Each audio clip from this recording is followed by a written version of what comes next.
Bonjour, nous abordons la leçon 20 du cours Origine et évolution des régimes démocratiques. Parmi les pays européens qui adoptent des régimes parlementaires modernisés ou rationalisés après la Deuxième Guerre mondiale, le cas le plus intéressant est celui de l'Allemagne, dont nous avons parlé dans la leçon précédente. C'est l'exemple qui permet de réfléchir le mieux sur quelles sont les conditions du bon fonctionnement d'un régime parlementaire. Le cas de la France est moins intéressant, mais pour nous, il est intéressant quand même, d'abord parce que, à cause de la langue que nous parlons, beaucoup des choses que nous lisons viennent de France, sont influencées par la politique française, et il est donc utile pour nous, pour le comprendre, de savoir un peu quelles sont les règles de fonctionnement du régime politique de la France d'aujourd'hui. La deuxième raison, c'est que les institutions de la France d'aujourd'hui ont été adoptées en 1958, modifiées plusieurs fois de façon assez importante ensuite, mais c'est la constitution de la Ve République adoptée en 1958 qui est toujours en vigueur en France aujourd'hui.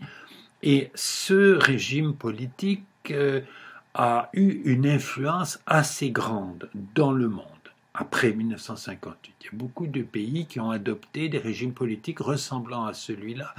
Et l'influence ou l'exemple de la France a sans doute joué un rôle dans la diffusion de ce type de régime politique qui est, je pense, beaucoup moins exemplaire que celui de l'Allemagne, mais qu'il est utile de connaître quand même pour comprendre les problèmes qu'il pose. Avant de parler de la Ve République, qui est le régime politique de la France d'aujourd'hui, il faut que je parle un tout petit peu de la République précédente, la Quatrième République, qui a existé de 1946 à 1958, parce que les institutions de la Ve République ont été adoptées en partie en réaction contre les défauts réels ou supposés qui étaient imputés à la Quatrième République au moment où est adoptée la Constitution de la Ve. Alors je vous rappelle que la Première République en France a existé pendant la Révolution française à partir de 1792 et prend fin ensuite, on peut discuter des dates, enfin c'est Bonaparte et Napoléon qui ont mis fin à la Première République. La Deuxième République dure de 1848 à 1852. La Troisième République commence en 1970 ou en 1975, ça se discute. Je vous ai déjà parlé des circonstances dans lesquelles a été adopté le régime de la Troisième République en France, qui est la première république parlementaire qui existait dans le monde. Cette république, elle a pris fin en 1940 avec la défaite face à l'Allemagne et la mise en place d'un régime politique dirigé par le maréchal Pétain qui se présentait comme un régime politique ouvertement antidémocratique. Un régime politique qui dénonce la démocratie comme une erreur. Avec la libération de l'occupation allemande en 1944, les institutions républicaines vont pouvoir être remises en place ou fonctionner de nouveau. Une très importante innovation politique a lieu à ce moment-là, c'est l'institution du droit de vote des femmes, qui est une décision qui est prise en 1944 par le gouvernement provisoire et qui est appliquée effectivement à partir de 1945, premières élections en France après la guerre en 1945, qui est la première élection dans laquelle les femmes ont le droit de vote. Donc le suffrage universel en France, c'est 1944 ou 1945, le début du suffrage vraiment universel. On utilise l'expression suffrage universel en France à partir de 1848 pour parler du suffrage universel des hommes uniquement. Je pense que j'ai moi-même fait ça une fois ou deux dans ce cours, tellement les habitudes verbales des Français ont marqué ma propre formation. La constitution de la Quatrième République est adoptée dans des circonstances assez difficiles et qu'il est utile de rappeler. En 1945, on élit une assemblée et on fait en même temps un référendum dans lequel on demande aux gens voulez-vous que l'assemblée élue ce jour soit constituante? Si les gens répondent non, ça veut dire que les institutions de la Troisième République vont continuer à être appliquées. S'ils répondent oui, ça veut dire qu'il faut faire une nouvelle constitution. Les gens répondent oui de façon très très importante, hein, et donc l'Assemblée élue en 1945 fait une constitution qui est soumise à référendum en mai 1946. Le référendum donne un résultat négatif. Une majorité de gens votent contre. On élit une nouvelle assemblée constituante qui fait une nouvelle constitution qui est soumise à référendum en octobre 1946. Cette constitution, elle passe. Le référendum donne un résultat positif à 53% des gens qui votent pour, 46% des gens qui votent contre et 31% d'abstention. Donc la population française en 1946, elle est divisée en 3 tiers. Ceux qui acceptent la Constitution, ceux qui la refusent et ceux qui s'abstiennent. Et évidemment, une part de l'explication, c'est que on ne peut pas continuer comme ça, n'est-ce pas? On ne peut pas dissoudre l'Assemblée, faire une autre Assemblée, faire un troisième projet de constitution, il faut bien en sortir. Donc cette constitution, elle est adoptée par lassitude plus que par conviction, ce qui bien sûr a des conséquences pour la crédibilité, non pas la légalité, pas cette constitution, elle est légale, mais évidemment sa crédibilité aux yeux de la population, son soutien dans la population est faible.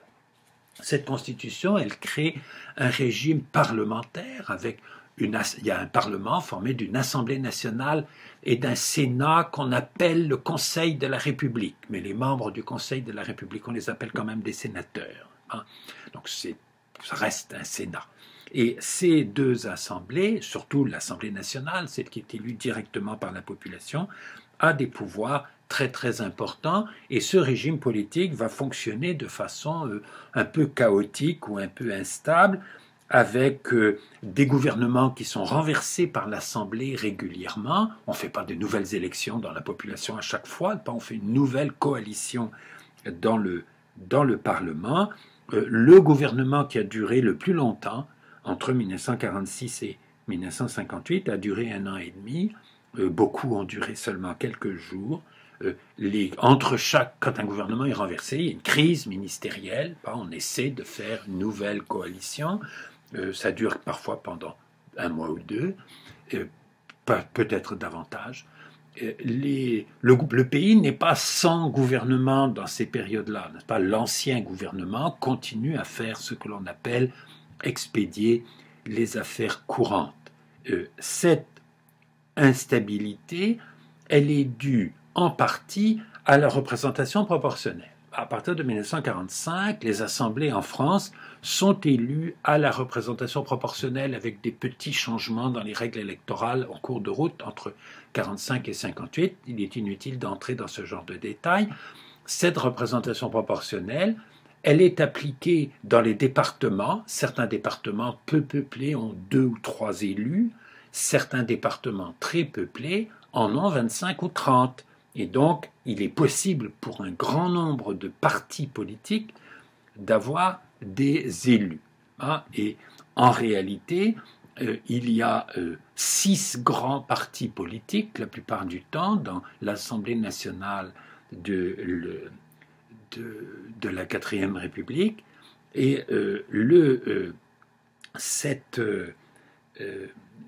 parmi ces 6 partis politiques, il y a un grand parti communiste qui arrive à avoir plus de 20% des votes, et donc environ 20% ou un peu plus de 20% des sièges dans le Parlement, et qui est un parti qui ne peut pas participer à des alliances avec les autres, ne veut pas le faire, et les autres ne veulent pas le faire non plus.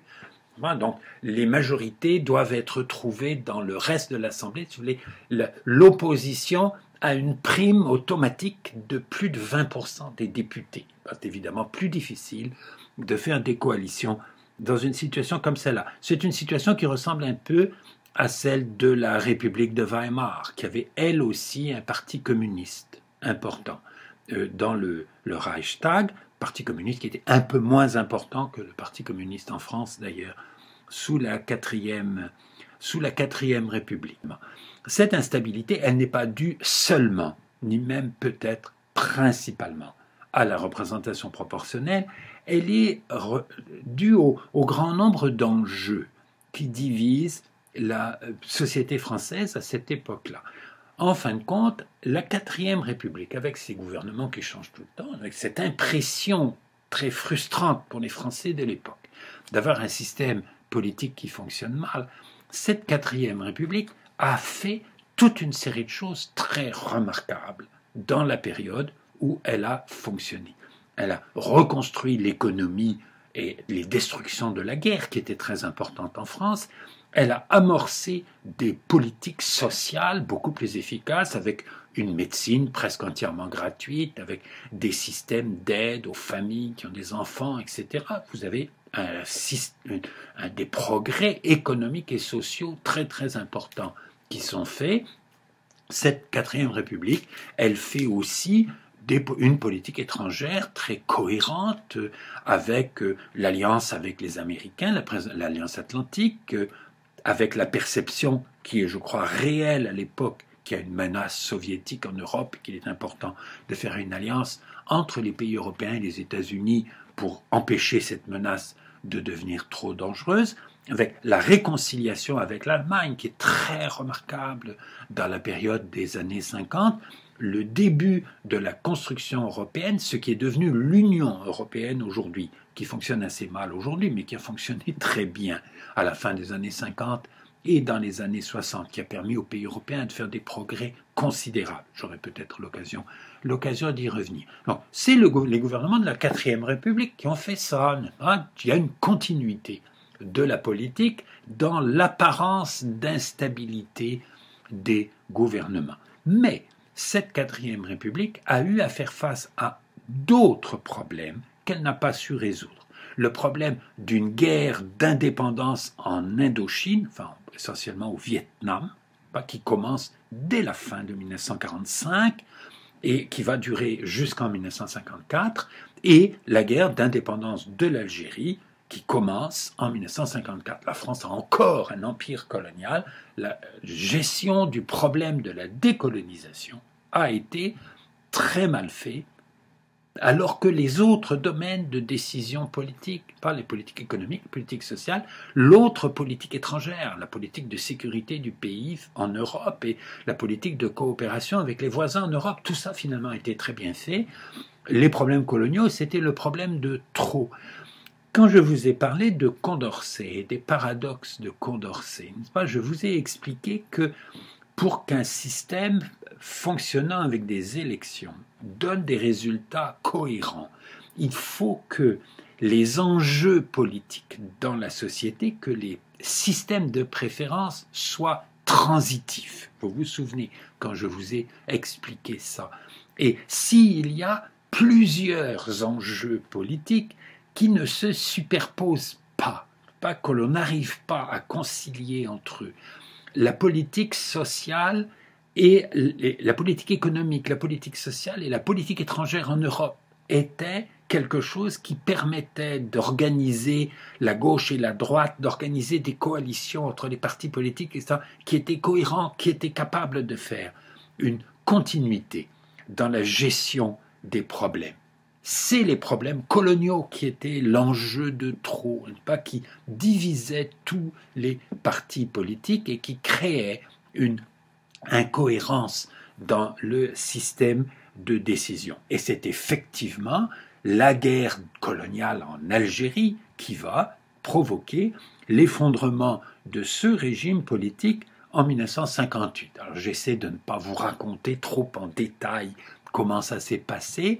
Il y a un soulèvement en Algérie des militaires qui sont en Algérie, des généraux qui commandent l'armée en Algérie. Les 500 000 soldats français sont en Algérie à ce moment-là. Pas l'essentiel des effectifs de l'armée française sont en Algérie.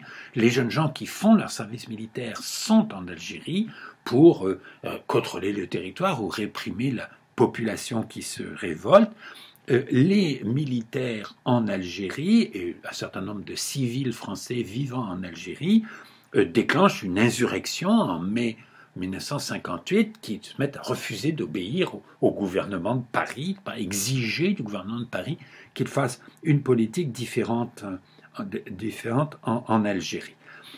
Les politiciens civils à Paris vont décider de faire appel à De Gaulle. De Gaulle a été le chef du gouvernement provisoire à la Libération, 1944-45. Il est en retraite, il est en train d'écrire ses mémoires à la campagne en Lorraine, et on fait appel à lui pour former le gouvernement. Il devient donc le dernier président du Conseil de la 4e République, et il sera le premier président de la 5e, nous le savons. Président du Conseil, c'est le titre que l'on donnait au chef du gouvernement en France à l'époque. Après 1958, on va l'appeler le Premier ministre, comme au Canada. Chef du gouvernement, Premier ministre en France, c'était le président du Conseil avant 1958. Alors, je voudrais faire un certain nombre de commentaires utiles pour nous sur le déroulement institutionnel de cette crise. La première, c'est d'attirer l'attention sur le fait que tous les gens qui pensent que dans un régime parlementaire, ça serait mieux de faire des élections à date fixe, ces gens-là se trompent. On peut payer ça très cher à un moment ou à un autre.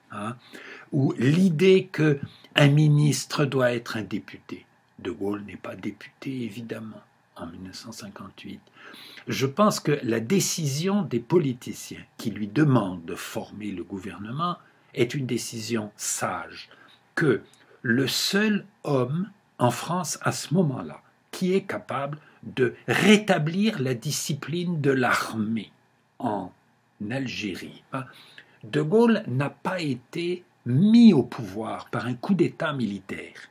Il a été mis au pouvoir pour mettre fin à un coup d'État militaire. Il est arrivé au pouvoir à la suite d'un coup d'État militaire, mais non pas parce que le coup d'État militaire l'a mis au pouvoir. Certains des militaires en Algérie étaient favorables au fait que De Gaulle devienne chef du gouvernement, d'autres étaient très méfiants, et ceux qui étaient méfiants avaient raison, parce que finalement, De Gaulle a imposé sa politique aux militaires en Algérie et non pas fait la politique que les militaires algériens, enfin les militaires en poste en Algérie, souhaitaient qu'il soit faite par le gouvernement de Paris. Donc, retenez ça. J'ai eu un problème en écrivant un livre récemment et qui a été traduit en anglais. Et arriver à ne pas faire écrire par le traducteur que De Gaulle était arrivé au pouvoir par un coup d'État militaire. Ça a l'air tellement évident.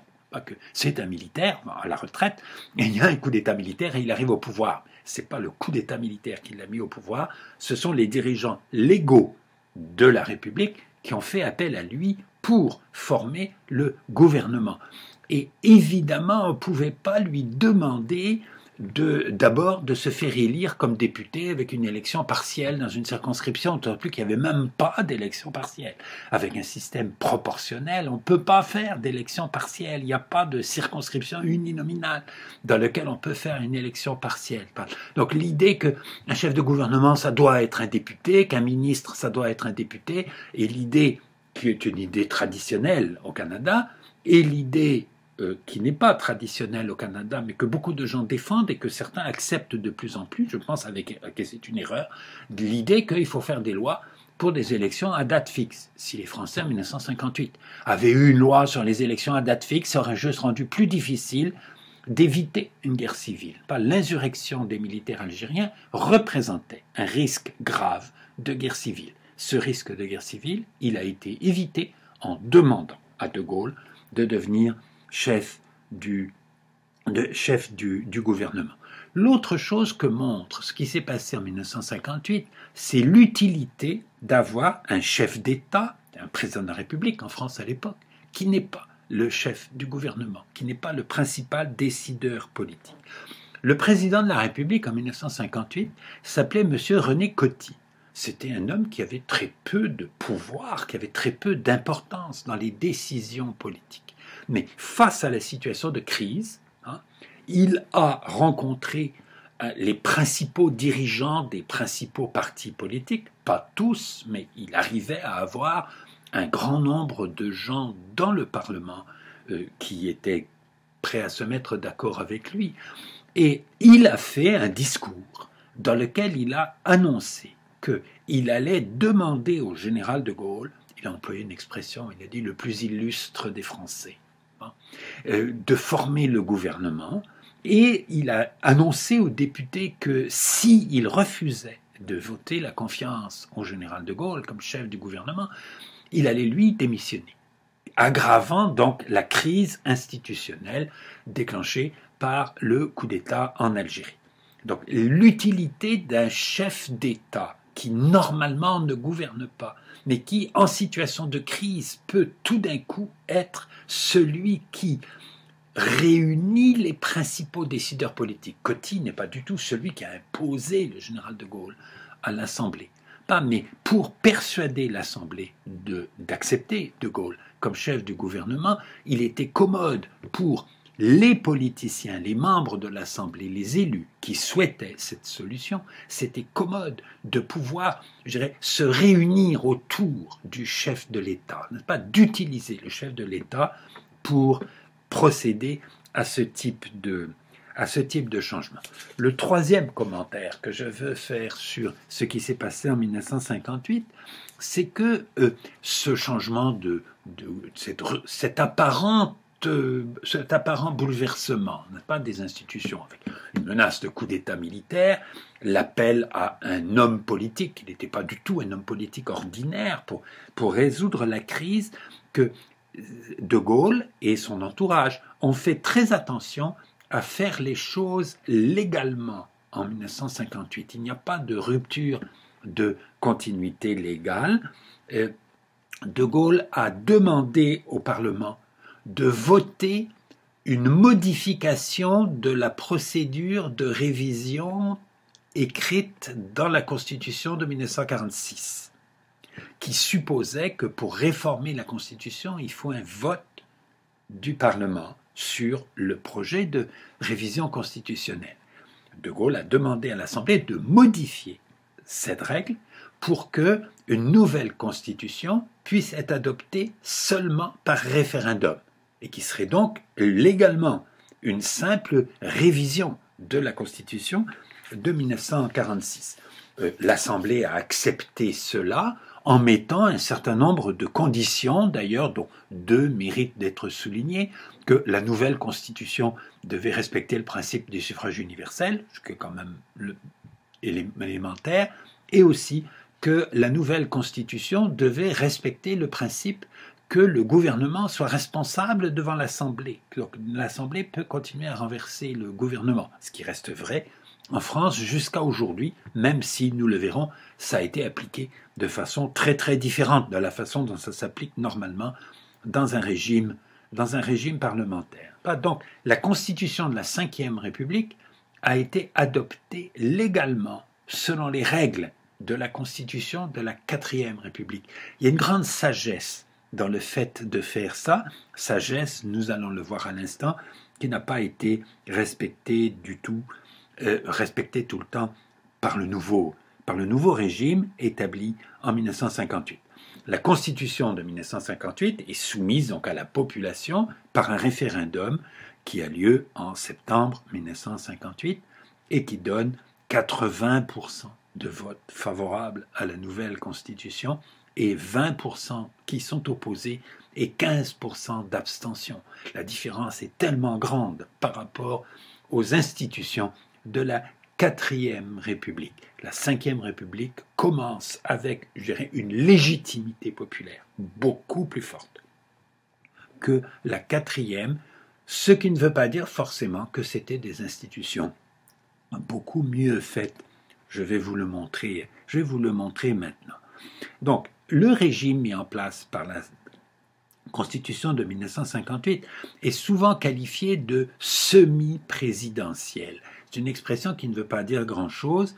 C'est en fait très éloigné dans son fonctionnement du régime présidentiel américain, parce qu'il y a beaucoup moins de séparation des pouvoirs entre l'exécutif et le législatif. Ce que l'on a, c'est un régime parlementaire. La règle de base du régime parlementaire reste en vigueur, c'est-à-dire que le gouvernement, le Premier ministre et les ministres restent responsables devant l'Assemblée et peuvent être renversés par l'Assemblée, mais dans ce régime parlementaire, il y a un chef d'État qui a beaucoup plus de pouvoir qu'il n'est normal dans un régime parlementaire. C'est-à-dire le général de Gaulle, devenant président en 1959, se retrouve avec évidemment beaucoup plus de pouvoir que n'en avait René Coty à la fin de la 4e République. Pas seulement un pouvoir en situation exceptionnelle pour dénouer une crise, mais un pouvoir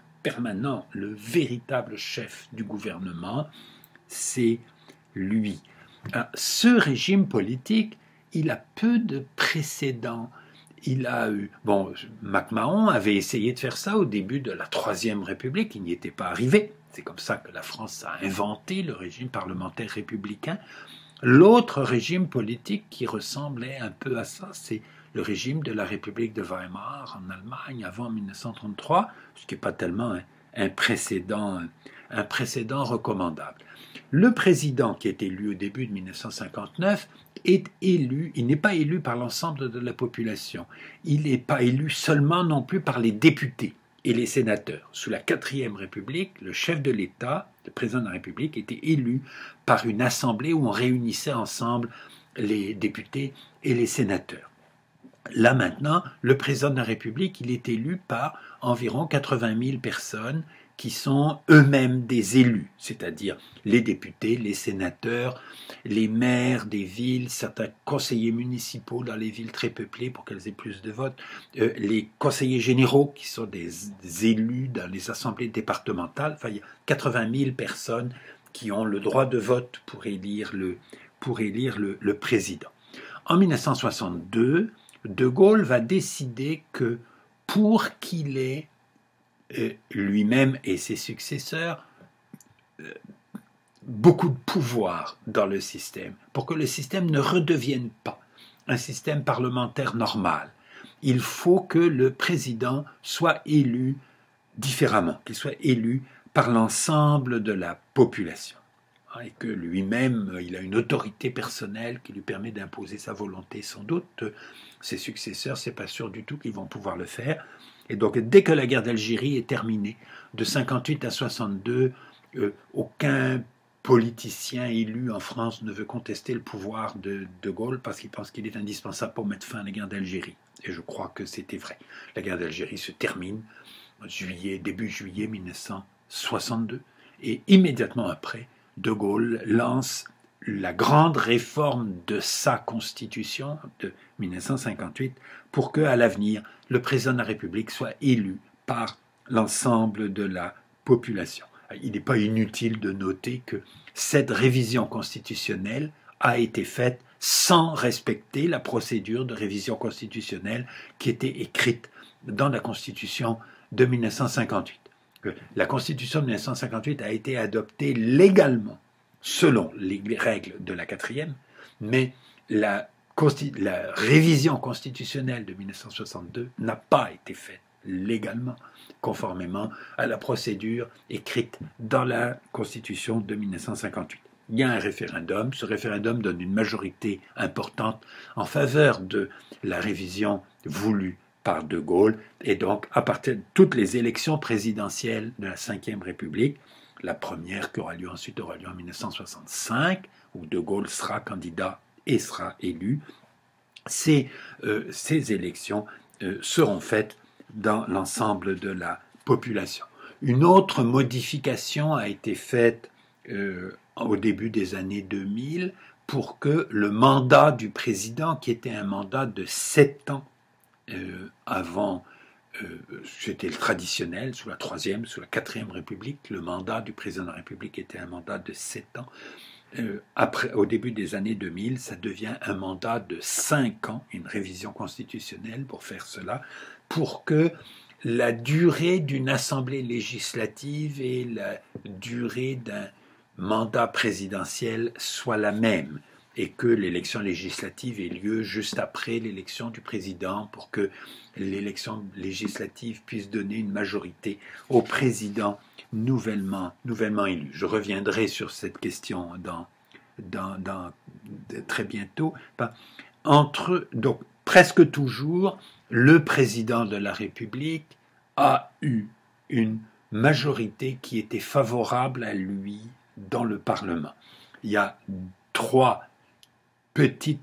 deux petites exceptions et une grande. Deux petites exceptions après les élections législatives de 1986 et après les élections législatives de 1992, et une grande exception après les élections législatives de 1997. En 1995, il y a eu une élection présidentielle. Ces élections présidentielles ont été gagnées par un candidat de droite gaulliste, Jacques Chirac, qui donc devient président. Il y a déjà une majorité de droite dans le Parlement, donc il ne dissout pas le Parlement pour avoir une majorité favorable, il n'en a pas besoin. Et puis il va dissoudre le Parlement en 1997 pour essayer de renforcer sa majorité. Et cette élection, la droite la perd. Et donc de 1997 à 2002, le chef du gouvernement a été Lionel Jospin, le leader du Parti socialiste. Et donc, entre 1997 et 2002, le Premier ministre est devenu le principal décideur en France et le régime politique a fonctionné presque comme un régime parlementaire normal. Mais la plupart des commentateurs en France ont pensé que c'était une mauvaise idée. Je faisais partie de la minorité de ceux qui pensent que c'était comme ça que ça devrait fonctionner.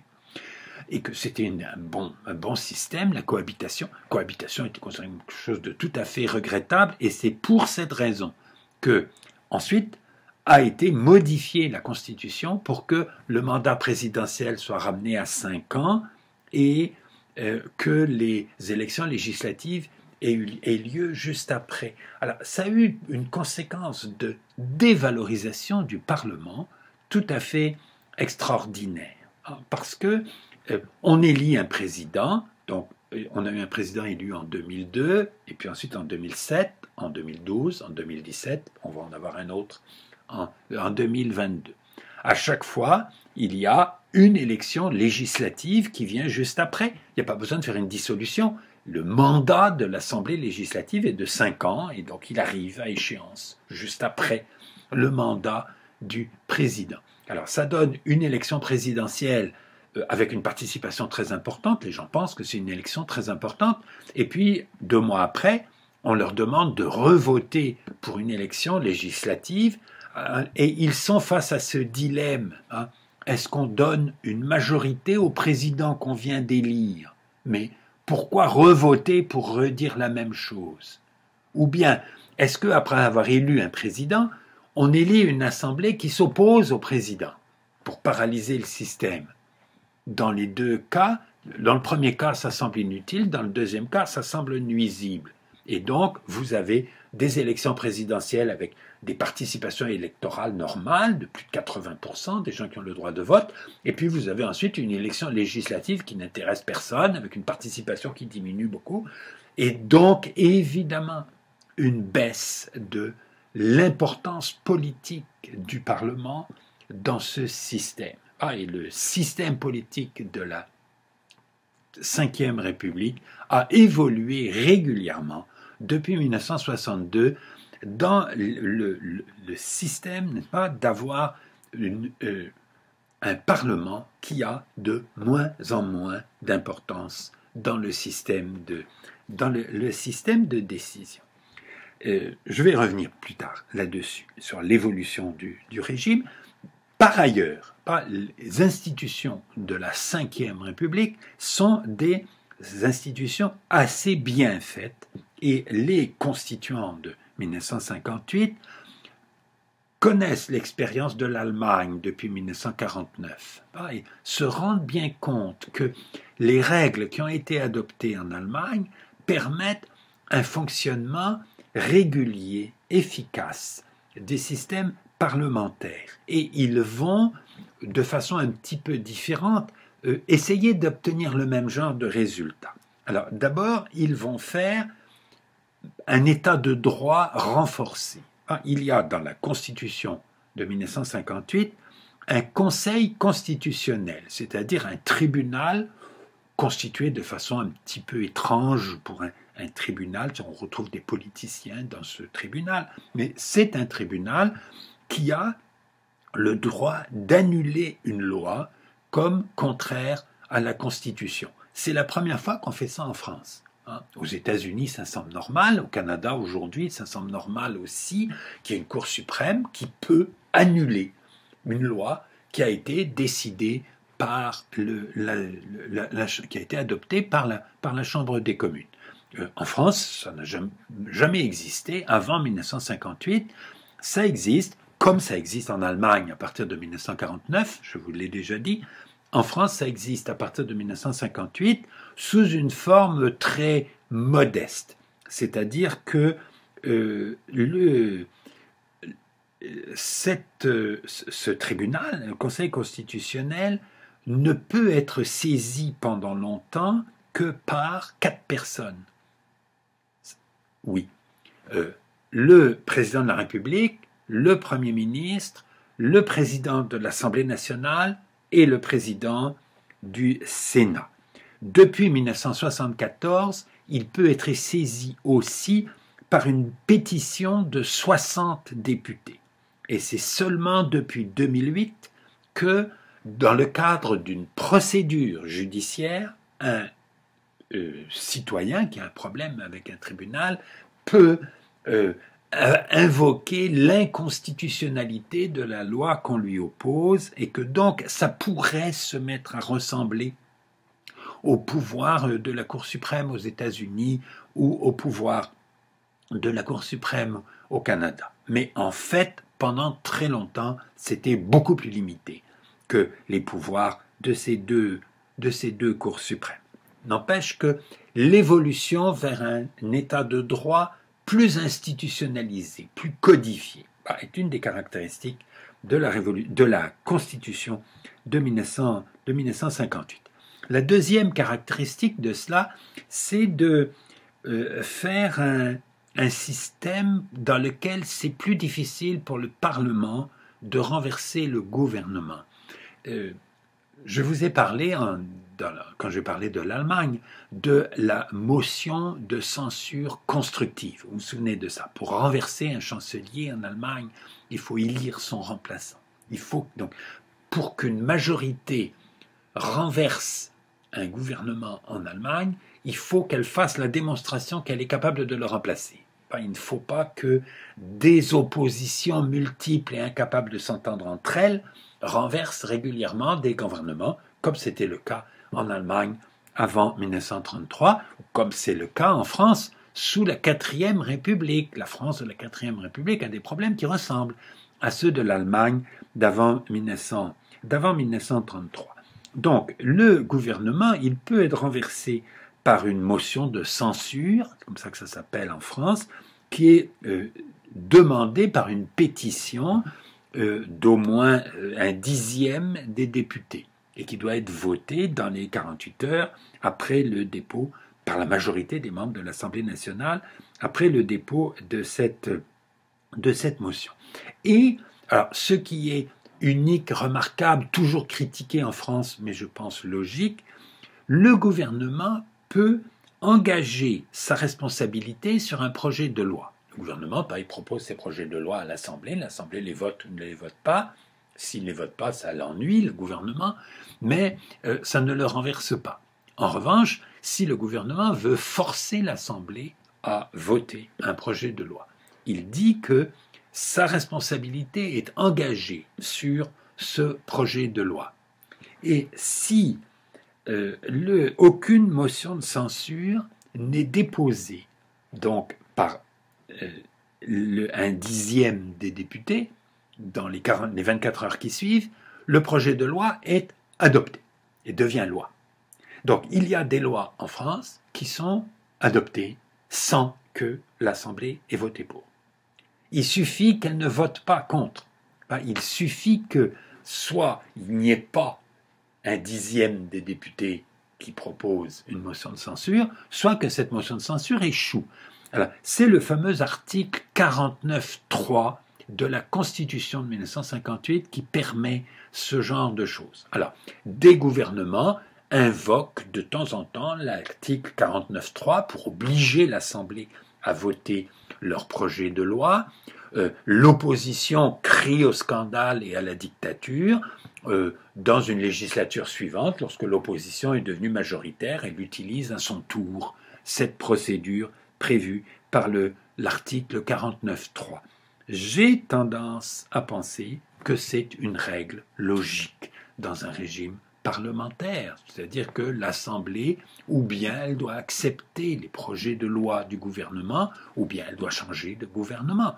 Que si elle n'est pas capable de renverser le gouvernement, elle doit adopter les projets de loi proposés par ce gouvernement. Un gouvernement peut en abuser. Un gouvernement peut utiliser l'article 49.3 à répétition, même sur des sujets pour lesquels il n'y a aucune raison d'utiliser cette procédure. C'est un projet de loi qui n'est pas suffisamment important pour que ça justifie de le faire. Mais il est logique, je crois, que dans un régime parlementaire, ce type de règle existe. Ce régime parlementaire, c'est aussi un régime à deux assemblées. Nous avons vu qu'en Allemagne, qui est un régime fédéral, l'existence du Bundesrat, de l'autre assemblée, qui a des pouvoirs plus limités que le Bundestag, que cette existence, elle est logique, et que dans la Constitution, les règles de fonctionnement de tout ça sont assez bien faites. En France, traditionnellement, il y a un Sénat. Ce Sénat, il est élu au suffrage indirect, c'est-à-dire il est élu par des gens qui sont eux-mêmes des élus. De nouveau, un peu comme pour l'élection du président en 1959, une seule élection présidentielle a été faite comme ça en 1959, ce que je vous disais tout à l'heure, les députés, les sénateurs, les conseillers généraux, les maires des villages, les maires des grandes villes, les conseillers municipaux, un certain nombre de conseillers municipaux dans les grandes villes, etc., ont le droit de vote pour élire les sénateurs. Donc les sénateurs sont des élus à 2 degrés, sont des élus indirects par la population, puisqu'ils sont élus par des gens qui sont eux-mêmes des élus. Alors ça fonctionne assez bien parce qu'il y a en France une façon de faire fonctionner la vie politique qui existe dans beaucoup de pays européens, d'ailleurs qui existe aux États-Unis aussi, qui n'existe pas au Canada, et je crois que c'est une des faiblesses du système politique canadien. C'est le fait que les partis politiques nationaux opèrent à tous les niveaux. C'est-à-dire qu'il y a des partis politiques nationaux qui présentent des candidats pour les élections à l'Assemblée nationale, qui présentent des candidats pour les élections au Conseil généraux, aux conseils régionaux qui existent maintenant, qui ont été créés pendant la Ve République, qui n'existaient pas au début, qui existent maintenant, pour les municipalités. Un maire de ville en France, c'est un socialiste, c'est un membre du Parti républicain, c'est un membre du MoDem, c'est un membre d'un parti politique. Des maires communistes, il y a eu des maires communistes pendant longtemps en France, dans beaucoup d'agglomérations. Je vous recommande beaucoup le livre de Henry Milner. Henry Milner, c'est un politologue canadien, un livre intitulé « La compétence civique », dans lequel il explique que dans certains pays européens, c'est un spécialiste de la Suède, il montre comment ça fonctionne en Suède, que les élections à tous les niveaux de gouvernement sont beaucoup plus faciles à comprendre par les citoyens si ce sont les mêmes partis politiques qu'on rencontre à tous les niveaux. Au Québec, on pense que les partis fédéraux ne doivent pas s'occuper des élections provinciales, que les partis provinciaux ne doivent pas s'occuper des élections fédérales, et que dans les municipalités, il doit y avoir des partis politiques municipaux qui ne sont pas les mêmes que les partis politiques provinciaux ou fédéraux.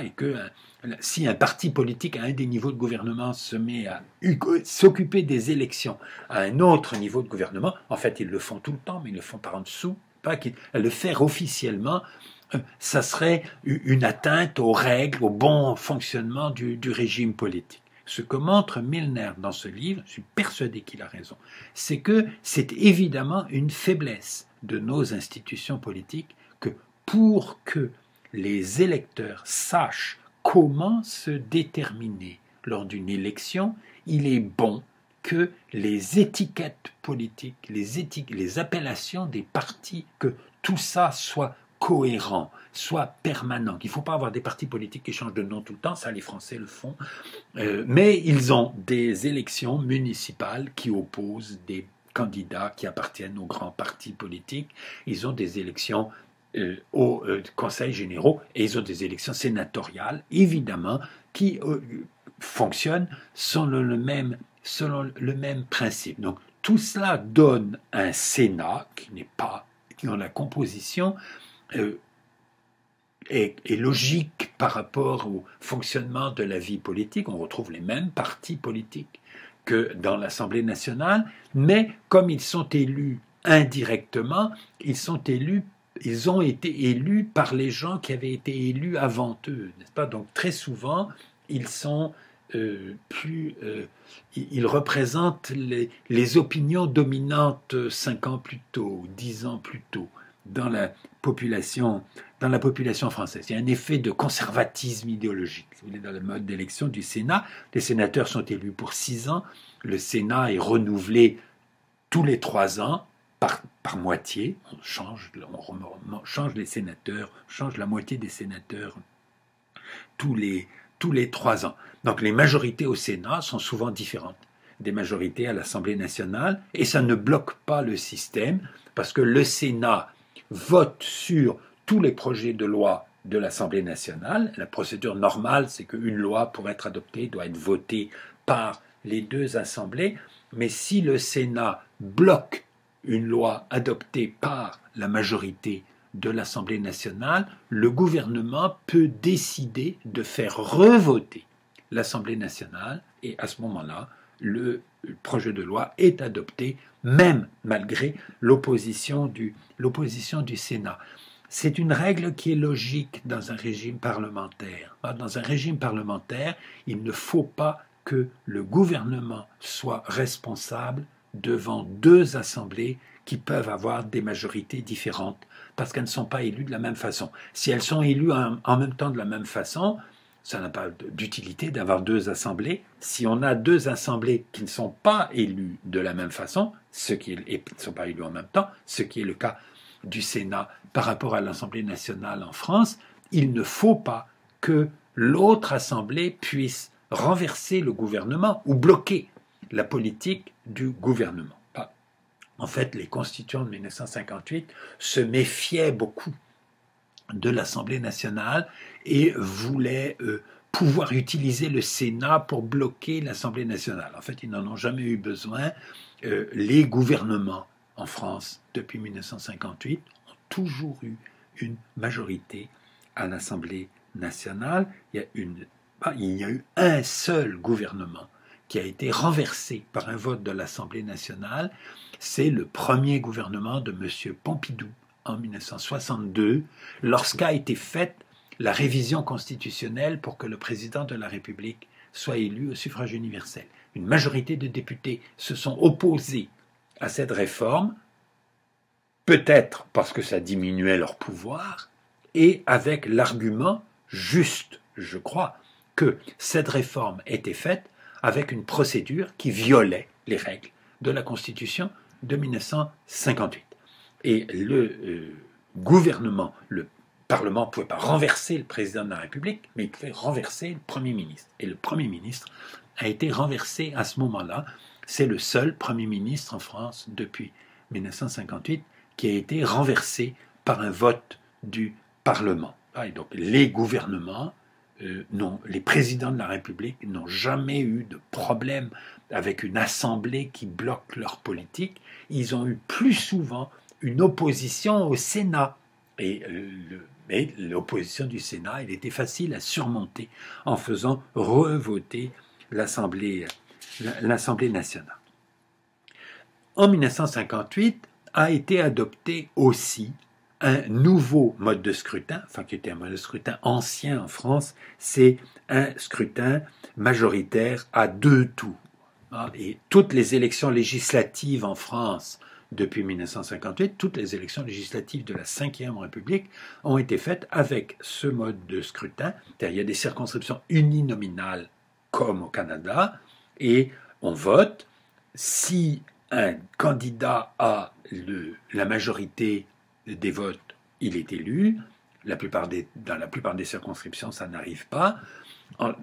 Dans toutes les circonscriptions où il n'y a pas de majorité, on revote une semaine plus tard et ne peuvent se présenter pour le deuxième tour que les candidats qui ont eu au moins 12,5% des électeurs inscrits, qui ont voté pour eux, c'est-à-dire beaucoup plus que 12,5% des votes au premier tour.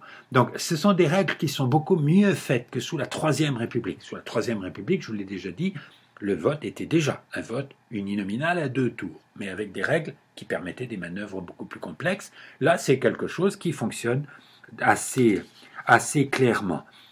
Ce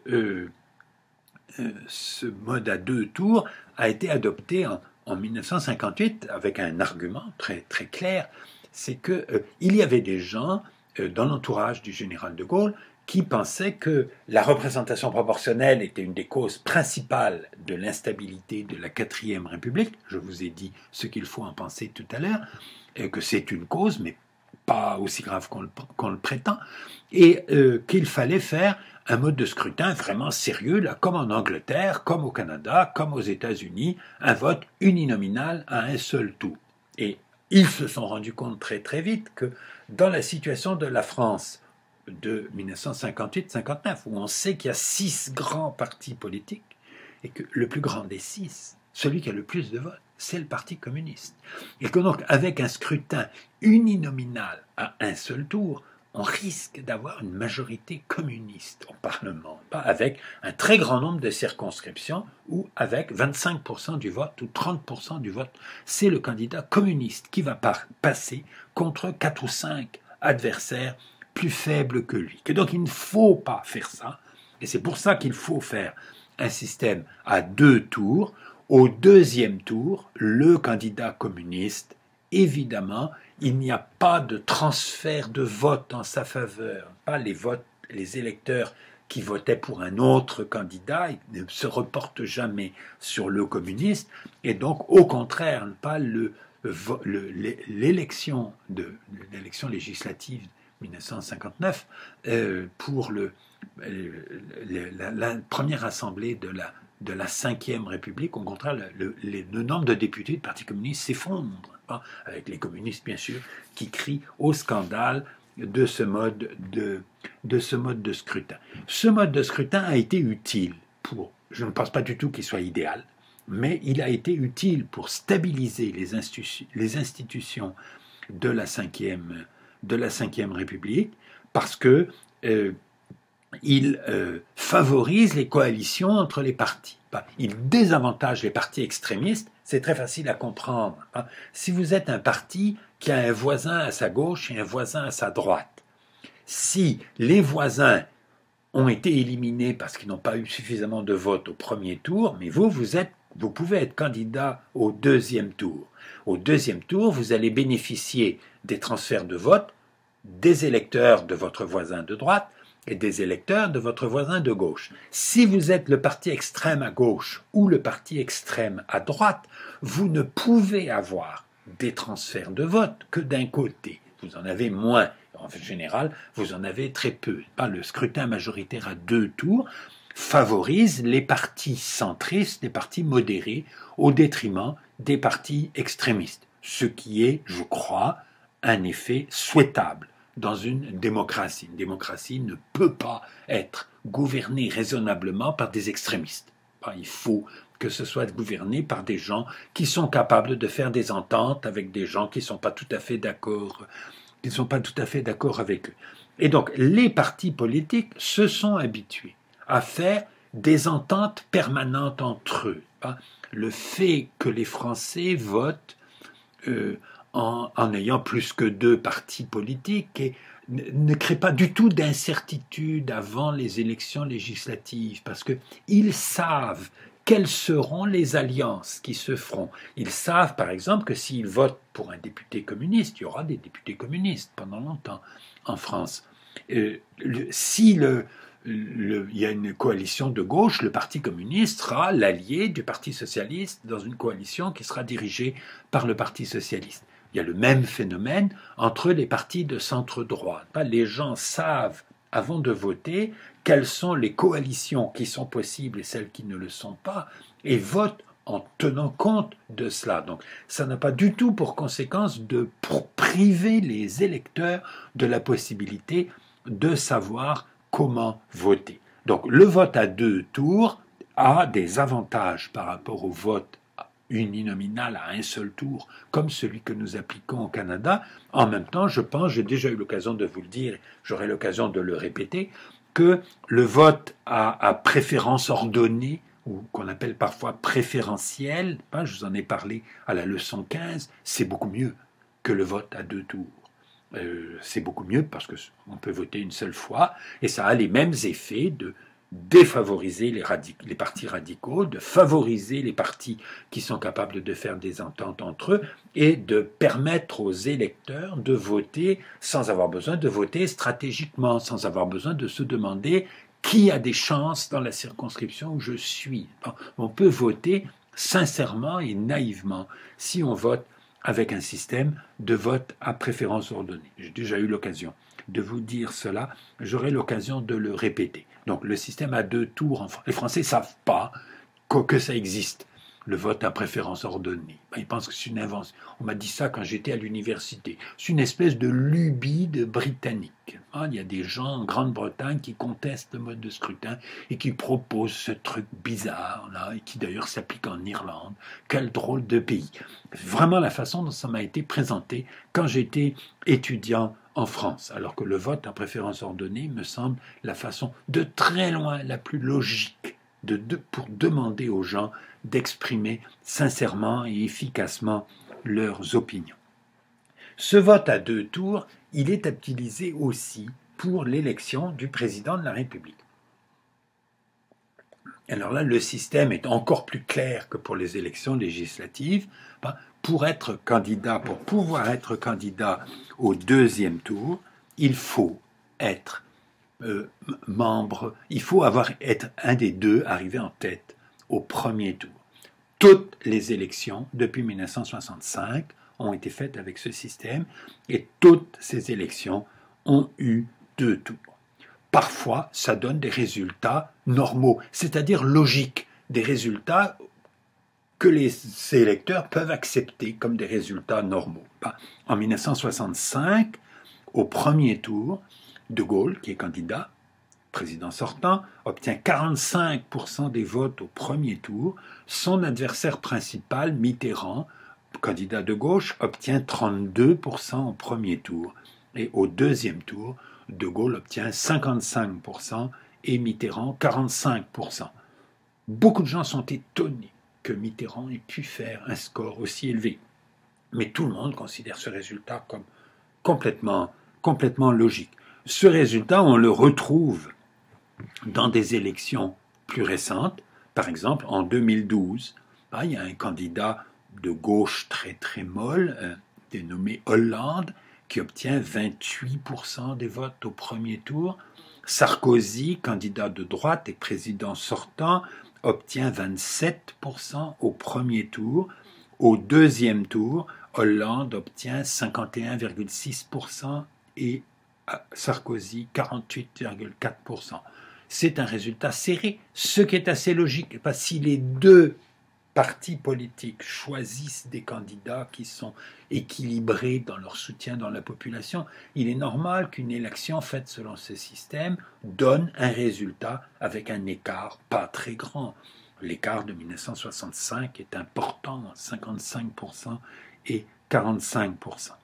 En 1995, on a une élection, Mitterrand, le président sortant, est trop vieux et malade et ne peut pas être candidat.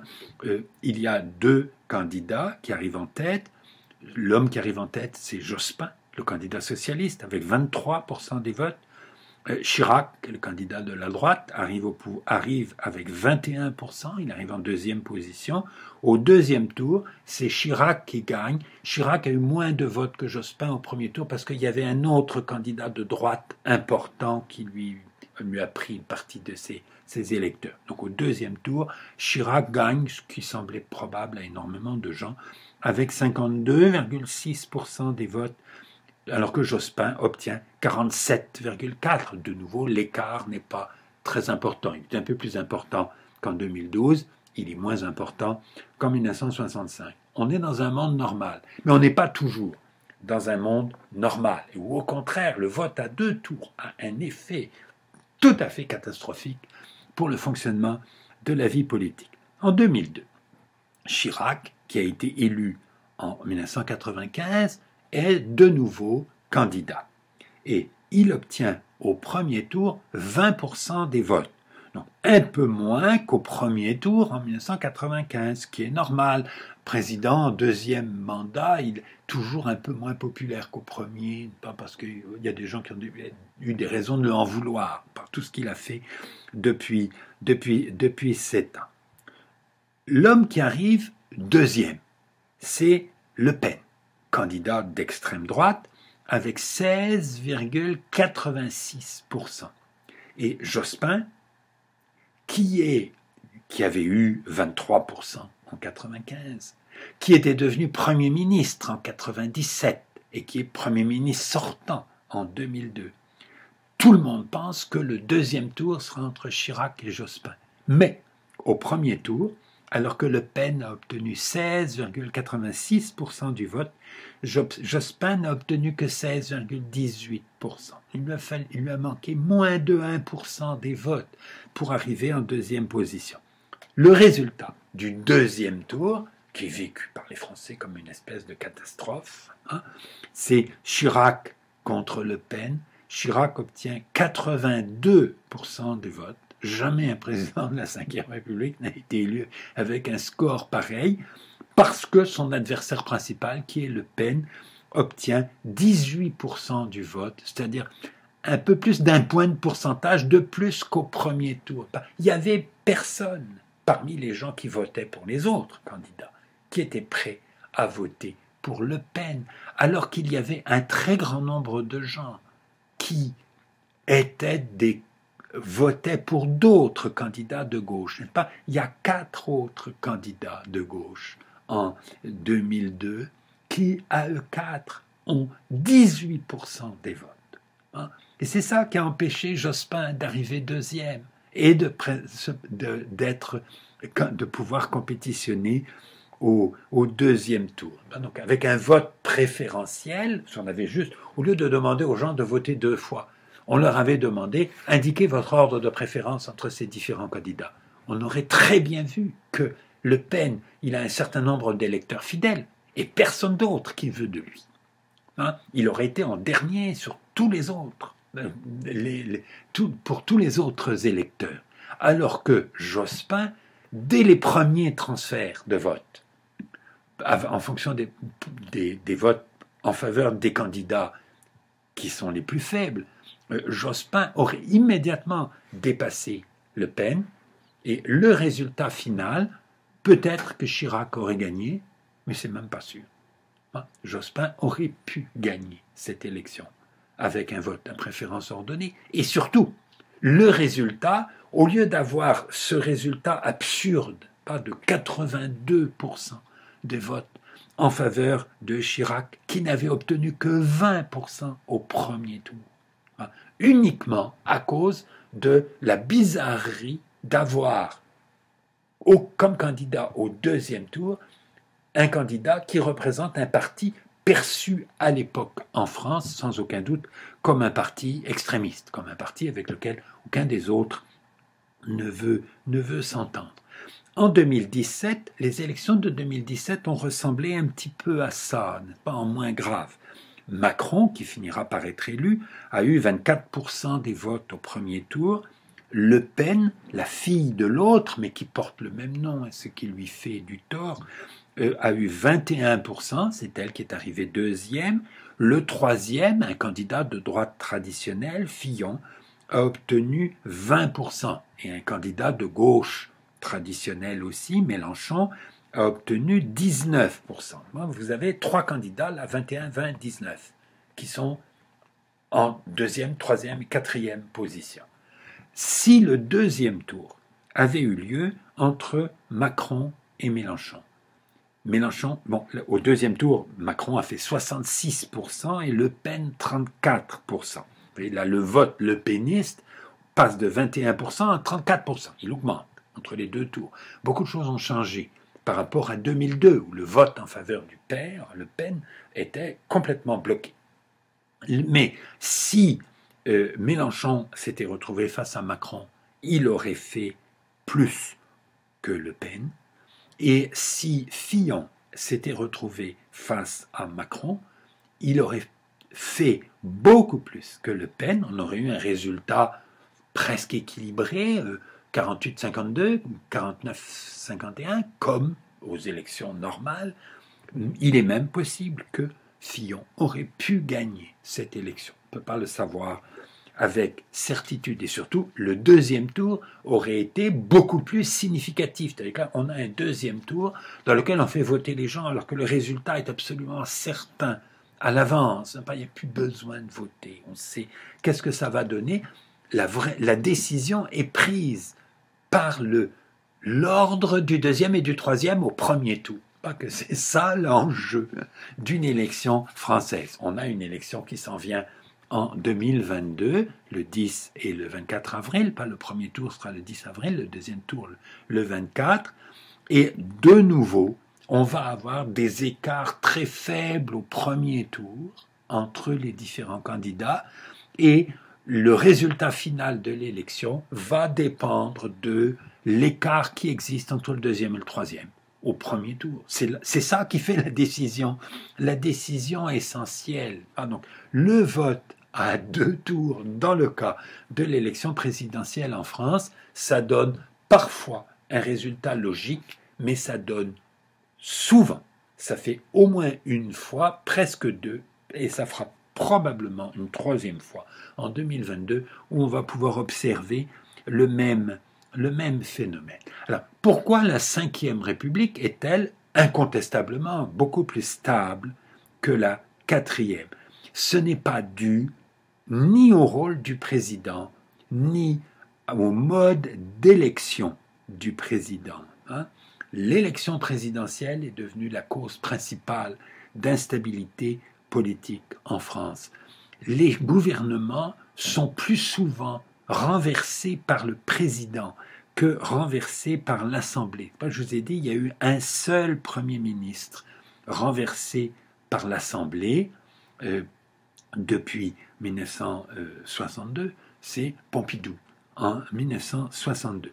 Tous les autres changements de Premier ministre en cours de législature ont été provoqués non par l'Assemblée, mais par le caprice du président. C'est-à-dire le président, il n'aime plus son Premier ministre, il pense qu'il devrait en avoir un autre. C'est arrivé 9 fois depuis 1962. Parfois, c'est provoqué par l'élection d'un nouveau président, quand l'élection du président n'avait pas lieu en même temps que l'élection législative, un président nouvellement élu dissolvait l'Assemblée pour essayer d'avoir une Assemblée qui lui convienne. C'est arrivé 3 fois qu'un Premier ministre qui avait la majorité dans l'Assemblée, qui aurait pu continuer, soit obligé d'arrêter parce qu'il y a eu une élection présidentielle. Donc ça fait 12 changements de Premier ministre qui ont eu lieu à la suite d'un événement concernant le président.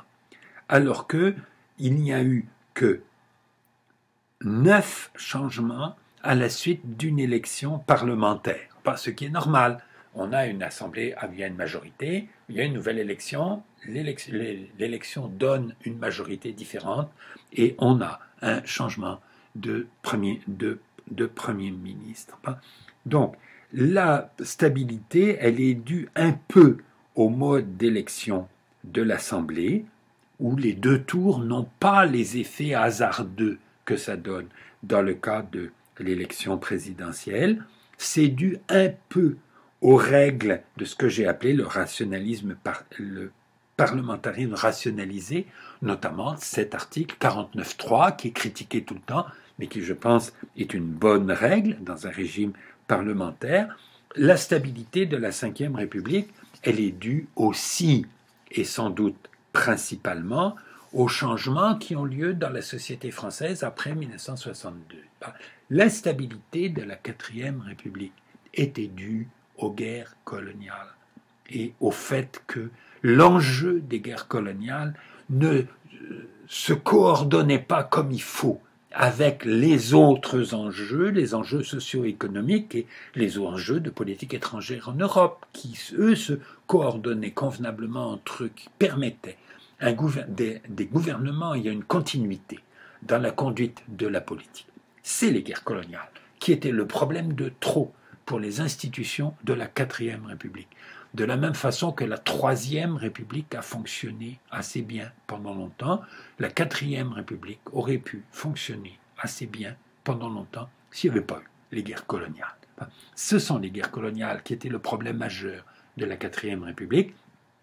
Et le mérite du général de Gaulle, qui pour faire des institutions plus stables en France, ce mérite, ça n'était pas de faire des institutions admirables, et avec ce président magnifique qui est supposé être un facteur de stabilité, alors qu'il est un perturbateur du fonctionnement du système politique. Le mérite du général de Gaulle, ça a été de mettre fin à la guerre d'Algérie. Et effectivement, peu d'hommes politiques français entre 1958 et 1962 auraient été capables de faire ça. Il a vraiment été très utile pour arriver à faire ça. Et les débarrasser du problème des guerres coloniales, les institutions de la France fonctionnent mieux. Il y a un deuxième facteur, je pense, qui a joué, c'est que les conditions socio-économiques des gens s'améliorent beaucoup entre le début des années 50 et, disons, le début des années 1970. Le niveau de vie change considérablement et la situation des travailleurs manuels exploités s'améliore elle aussi beaucoup, au moins de ceux qui sont citoyens français, parce que souvent ils vont être remplacés par des immigrants, ce qui est un autre problème dont je parlerai peut-être plus tard un petit peu. Ce qui fait que le soutien au Parti communiste s'affaiblit après 1962 et le radicalisme du Parti communiste diminue aussi. Évidemment, la vie politique française devient moins conflictuelle après 1962, progressivement, et que ça aussi, ça va favoriser la stabilité des institutions parlementaires françaises en France. La France a des institutions parlementaires qui fonctionnent bien, qui fonctionneraient très bien s'il n'y avait pas ce président qui est le perturbateur du fonctionnement des institutions de la France. Alors, la plupart des Français ne pensent pas ça. La plupart des Français pensent que le président est devenu le centre de toute la démocratie française, que la seule élection vraiment importante, c'est l'élection présidentielle, et toutes les discussions sur comment améliorer la vie politique en France tournent toujours autour du président, du rôle du président, et de comment renforcer le rôle de président. Je fais partie de la minorité des gens qui pensent l'inverse, qui pensent que c'est cette institution présidentielle anormale dans un régime parlementaire qui est le problème principal des institutions politiques de la France aujourd'hui. Malgré ce défaut, ce régime politique, il a pris une importance internationale très très grande. Un des malheurs de l'Afrique, il y a beaucoup de malheurs de l'Afrique, un des malheurs de l'Afrique, c'est que l'indépendance des colonies françaises en Afrique se fait essentiellement en 1960. Ça se discute un peu différent pour certaines colonies africaines, mais en gros, hein, les colonies qui étaient encore des colonies en 1958, avant l'arrivée au pouvoir de De Gaulle et la création de la Ve République, après 1962, tous ces pays africains sont devenus formellement indépendants. Ils ne sont plus des dépendances de la France, ils continuent à l'être souterrainement à beaucoup d'égards, mais officiellement, ils ne le sont pas.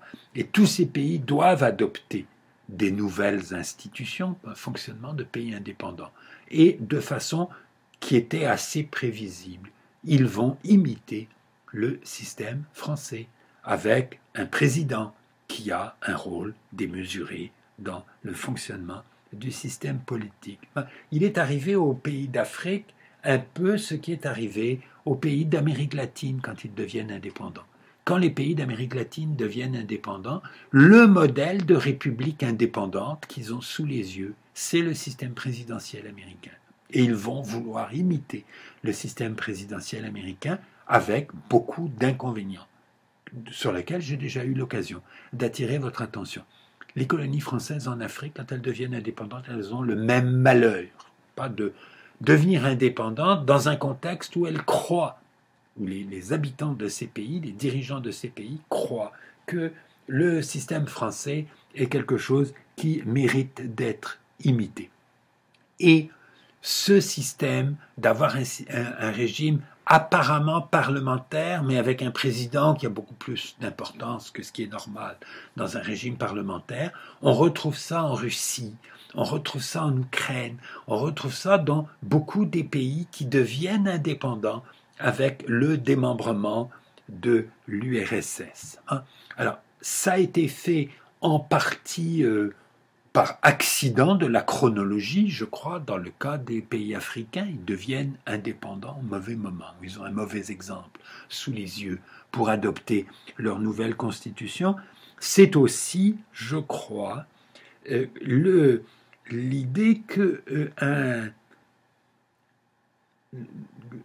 dirigeant autoritaire, un dirigeant qui veut pouvoir gouverner sans qu'on l'embête, sans qu'on limite son pouvoir, c'est plus facile de faire ça avec un système pseudo-semi-présidentiel comme en France que ça l'est aux États-Unis.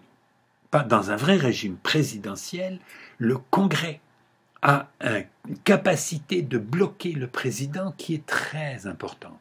Alors que dans le système français, parce qu'il continue à y avoir une majorité en faveur du gouvernement dans le Parlement, et parce que l'élection présidentielle sert à déterminer le résultat ou influencer très fortement le résultat de l'élection parlementaire.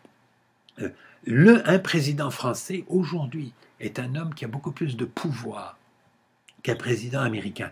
Vous comprenez bien ce que je veux dire. Je sais que la France est moins puissante que les États-Unis. Mais je veux dire que dans le système politique, un président américain fait beaucoup moins ce qu'il veut qu'un président français, dans le système politique français. Et donc, pour des dirigeants russes ou pour des dirigeants africains qui veulent gouverner de la façon la plus autoritaire possible, c'est un système politique tentant, attirant. Et ce système, il est l'application erronée d'une idée. L'idée que la notion de démocratie exige que le décideur principal doit être élu directement par le peuple. Et ça a l'air évident. Et ça, c'est une erreur. L'expérience historique, l'expérience sociologique prouve que c'est une erreur. Alors, on peut avoir un président élu par l'ensemble de la population. Il y a au moins 4 pays dans le monde qui fonctionnent comme ça, qui sont des vrais régimes parlementaires, où il y a un président qui est élu par l'ensemble de la population. C'est le cas au Portugal, en Irlande, en Autriche et en Finlande, où il y a un président élu par l'ensemble de la population qui ne pense pas que son rôle c'est de gouverner. et un Premier ministre responsable devant un Parlement, un chef de gouvernement, on n'appelle pas ça un Premier ministre partout, et qui est le vrai chef de l'exécutif. Donc, ces 4 pays qui avaient d'ailleurs une élection directe du président par la population avant la France après 1958 ou 1962. L'élection du président par l'ensemble de la population comporte le risque que ce président croit que c'est lui le patron, comporte le risque que les gens se mettent à penser que c'est lui le patron. Les Français pensent vraiment que le gouvernement français actuel, c'est le gouvernement d'Emmanuel Macron. Ils ne pensent pas que c'est le gouvernement de M. Castex. M. Castex, c'est juste le Premier ministre. C'est une espèce de chef de cabinet pour le président. Mais le vrai chef du gouvernement, tout le monde en France, la plupart des gens en France raisonnent comme si le chef du gouvernement, c'était le président. Cette façon de raisonner, elle n'est pas fatale, mais elle est évidemment plus risquée, plus dangereuse. Le risque que les gens raisonnent comme ça est plus grand si le président est élu par l'ensemble de la population. Pour terminer, je voudrais faire une réflexion rapide sur la proposition qui est faite parfois dans des régimes parlementaires, et notamment par beaucoup de gens au Canada et au Québec, que le Premier ministre soit élu en même temps que l'Assemblée, mais directement par la population. Pas que la population ait 2 votes, un vote pour élire un député et un vote pour élire un Premier ministre. Avec l'idée, toujours, que ça serait plus démocratique. Et ça a été fait en Israël entre 1995 et 2001. C'était une tentative du Premier ministre de l'époque, qui s'appelait Rabin. Bon, il y avait des gens qui proposaient cette idée en Israël depuis longtemps. Israël a un parlement divisé entre 9 et 10 partis politiques, une très grande difficulté pour former des coalitions et des gouvernements de coalition avec des partis très différents entre eux, ce qui bloque beaucoup un processus de décision. Rabin, qui voulait prendre des décisions assez audacieuses ou assez courageuses concernant les relations avec les Palestiniens, a été tenté par cette idée qui traînait déjà dans le débat politique en Israël depuis longtemps, de faire élire le Premier ministre directement par la population en même temps que l'Assemblée. Et ce Premier ministre qui resterait responsable devant l'Assemblée, qui continuerait à pouvoir être renversé par l'Assemblée. Cette règle, elle a été adoptée. Et puis, Rabin a été assassiné en 1995, ce qui fait que l'élection a eu lieu en 1996 avec ce système où on vote séparément pour les députés et pour le candidat au poste de Premier ministre. Rabin ne pouvait plus être candidat, et le candidat travailliste qui l'a remplacé a été battu par un candidat de la droite nationaliste du Likoud, un dénommé Netanyahou. Une deuxième élection a eu lieu sur le même modèle en 1999, qui a été gagnée par un travailliste cette fois-là. Ce Premier ministre travailliste, Barak, a démissionné en 2000 pour tenter de renforcer son autorité, et il y a eu une élection en 2001 uniquement pour le Premier ministre, cette fois, pas quand un Premier ministre démissionne, quand un Premier ministre est renversé par le Parlement. Il faut faire une nouvelle élection dans la population, par l'ensemble de la population. Donc là, il y a eu une élection pour le Premier ministre, sans élection pour le Parlement en même temps. Cette élection, en 2001, a été gagnée par un dénommé Sharon, un leader de la droite nationaliste du Likoud, et les Israéliens ont renoncé à ce système.